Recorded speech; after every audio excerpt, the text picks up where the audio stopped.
നാട്ടുകൾ വിഷന്റെ news at 7 വാർത്തകളിലേക്ക് ഏവർക്കും സ്വാഗതം. വാർത്തകൾ ചുരുക്കത്തിൽ. കൂടുതൽ വാർത്തകൾക്കായി നാട്ടുകൾ വിഷൻ ചാനൽ സബ്സ്ക്രൈബ് ചെയ്യൂ. ദമ്പതിമാർ തമ്മിൽ തർക്കം, ഭർത്താവ് ഭാര്യയെ വെട്ടിക്കൊന്നു.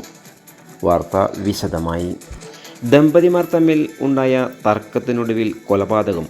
ആര്യമ്പാവ് കൊമ്പത്താണ് സംഭവം.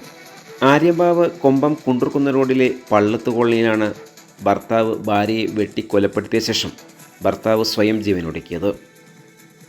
കൊമ്പം പള്ളത്ത് കോളനി പള്ളത്ത് വീട്ടിൽ സുകുമാരനും ഭാര്യ ദീപയുമാണ് മരിച്ചത്. ശനിയാഴ്ച രാത്രി 8 മണിക്ക് ശേഷമാണ് സംഭവം. കുടുംബ വഴക്കാണ് കൊലപാതകത്തിൽ കലാശിച്ചെന്നും പോലീസ് പറഞ്ഞു. വീട്ടിൽ പലപ്പോഴും വഴക്ക് ഉണ്ടാകുന്നതായും നാട്ടുകാർ പറഞ്ഞതായി പോലീസ് അറിയിച്ചു. പതിവ് പോലെ വഴക്ക് മൂർച്ഛിച്ചു തുടർന്ന് സുകുമാരൻ ദീപയെ കത്തിക്കൊണ്ട് വെട്ടിപ്പരിക്കേൽപ്പിക്കുകയും ഭാര്യ മരിച്ചു എന്ന് ഉറപ്പായതോടെ സുകുമാരൻ സ്വയം കത്തിക്കൊണ്ട് കഴുത്തിൽ കുത്തി മരിക്കാനുണ്ടായതെന്നും നാട്ടുകാർ പറഞ്ഞു. ഗുരുതരമായി പരിക്ക് പറ്റിയ ദീപയെ വട്ടമ്പലം സ്വകാര്യ ആശുപത്രിയിൽ എത്തിച്ചെങ്കിലും ജീവൻ രക്ഷിക്കാനായില്ല. 2 മക്കളുണ്ട്. മൃതദേഹം മണ്ണാർക്കാട് വട്ടമ്പലം സ്വകാര്യ ആശുപത്രിയിൽ. നാട്ടുകൽ പോലീസ് മേൽ നടപടികൾ സ്വീകരിച്ചു.